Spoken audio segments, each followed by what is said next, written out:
Hello दोस्तों, कैसे हैं आप। उम्मीद है कि थोड़ी सी परेशानी बढ़ गई होगी। मैं एक बात कहूं, आप बिल्कुल भी परेशानी मत लो। अगर आपने थोड़ी सी भी मेहनत की है ना, तो इस वीडियो को देखने के बाद आप यही कहोगे कुछ नहीं है एग्ज़ाम, इसे हैंडल करना बहुत आसान है। चलो मान लिया कि आपने थोड़ी सी भी तैयारी नहीं की, तो आपको मात्र 2 घंटा का समय ज़्यादा देना होगा और इसके बाद आप कहोगे कुछ नहीं है एग्ज़ाम। तो चलिए इस वीडियो को देखते हैं। और आज मैं इस पर इंट्रो भी नहीं लगाने वाला हूँ, ताकि आपका और हमारा वक्त बच सके। तो इस वीडियो को लास्ट तक देखिए। अगर आप हमारे चैनल पे नए हैं तो नीचे लाल रंग का बटन जो दिख रहा है उसे दबाकर हमारे चैनल को सब्सक्राइब कर लें, ताकि आपको नए अपडेट्स हमारी तरफ से मिलते रहें। और बगल में जो घंटी का बटन दिख रहा है उसे भी दबा दें, ताकि आपको लेटेस्ट नोटिफिकेशन तुरंत मिल जाए।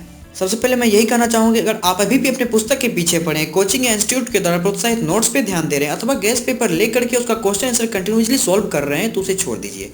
जो आपने कर लिया सो कर लिया, उसमें बहुत ज़्यादा समय बर्बाद होने वाला है। आप चाहे 10th या 12th दोनों में से किसी का भी स्टूडेंट हो, बस आप सैंपल पेपर डाउनलोड कर लीजिए, जिसकी लिंक आपको डिस्क्रिप्शन में अलग अलग मिल जाएगी। और इस वीडियो में हम आपको बताएंगे कि उस सैंपल पेपर को बहुत ही कम समय में कैसे पढ़ना है, कहाँ से क्वेश्चन आंसर मैच करेंगे और आपको कैसे बहुत जल्दी याद होगी। तो चलिए सबसे पहले डाउनलोड करने के स्टेप्स आपको बता देना चाहूंगा, जिसकी लिंक आपको डिस्क्रिप्शन में मिल ही जाएगी। सबसे पहले नीचे दिए गए लिंक से अपने सब्जेक्ट के मॉडल पेपर डाउनलोड कर लीजिए। आपके जितने भी सब्जेक्ट हैं यहाँ आपको मिल जाएंगे।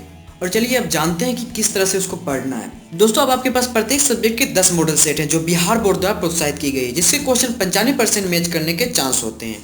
तो आइए अब देखते हैं कि उसे पढ़ना कैसे। सबसे पहले मैं केमिस्ट्री को खोल लेता हूँ।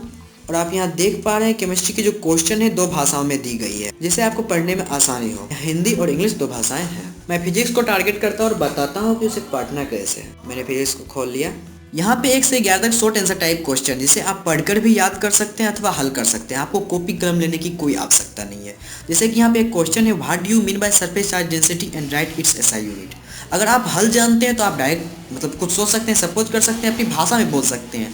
अगर नहीं भी जान सकते हैं तो सपोज कीजिए कि चार्ज आप खुद है और नीचे एरिया है, यही सपोज कर लीजिए। चार्ज बाय एरिया हो गया ये answer. It is defined as charge per unit area. It is denoted by sigma. It can be expressed as sigma Q by A. आप सिर्फ असल जिंदगी से सपोज कीजिए और इसे आसानी से हल कर सकते हैं, पढ़ सकते हैं, समझ सकते हैं। बहुत ही आसान है ये। आपको सिर्फ यहाँ पे कोई छोटी छोटी बातों पे ध्यान देना है, बाकी सब आपको याद हो जाएगी असल जिंदगी से रिलेट कर देने के बाद। इस प्रकार से यहाँ बहुत सारी क्वेश्चन है जो कि आप हल कर सकते हैं। फिर यहाँ पे सेकंड सेक्शन में आ जाती है लॉन्ग आंसर टाइप क्वेश्चन। 12 से 15 4 ऐसे क्वेश्चन है जो लॉन्ग आंसर टाइप क्वेश्चन है, जिसपे आपको ज्यादा ध्यान देना है। बस प्रत्येक मॉडल सेट में 4 ही क्वेश्चन है जिसपे आपको ज्यादा ध्यान देना है। यहाँ लिखा है कि answer must be explanatory and in on your language. Each question carries 5 marks. ये आपकी भाषा में होनी चाहिए, तो अपनी भाषा में इसे जो समझ में आए उसे लिख सकते हैं। जैसा कि यहाँ क्वेश्चन है, with the help of mean and label diagram explain the working principle of a transformer, mention different types of loses in transformer. आप ट्रांसफार्मर के बारे में थोड़ी बहुत तो जानती होंगे, अगर नहीं भी पढ़े हो तो। अगर नहीं जानते हो तो यहाँ छोटा सा यहाँ डिफिनेशन दिया हुआ है, उसे जानकर आप समझ सकते हैं। लिखा हुआ transformer device which converts low alternating voltage at high alternating current into high alternating voltage at low alternating current and vice versa. Transformer एक ऐसा डिवाइस है जो लो अल्टरनेटिंग करंट से हाई अल्टरनेटिंग करंट को कन्वर्ट करता है, अथवा लो अल्टरनेटिंग करंट से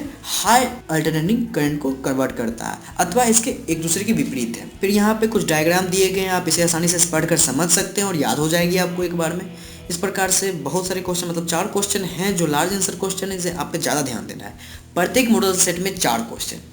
इस प्रकार से आपको लगता है अगर 4 क्वेश्चन आप सोल्व करते हैं और 12 क्वेश्चन पढ़ते हैं तो प्रत्येक मॉडल सेट में आधा घंटा टाइम में आपका निपट जाएगा। आधा घंटा टाइम में 15 मिनट आप टाइम देते हैं पढ़ने में और 15 मिनट सॉल्व करने में 4 क्वेश्चन, तो ईजी है। इस प्रकार से आपका 5 घंटा में सारा मॉडल क्वेश्चन सॉल्व हो जाएगा और आप आसानी से एग्जाम में इसके हल दे पाएंगे।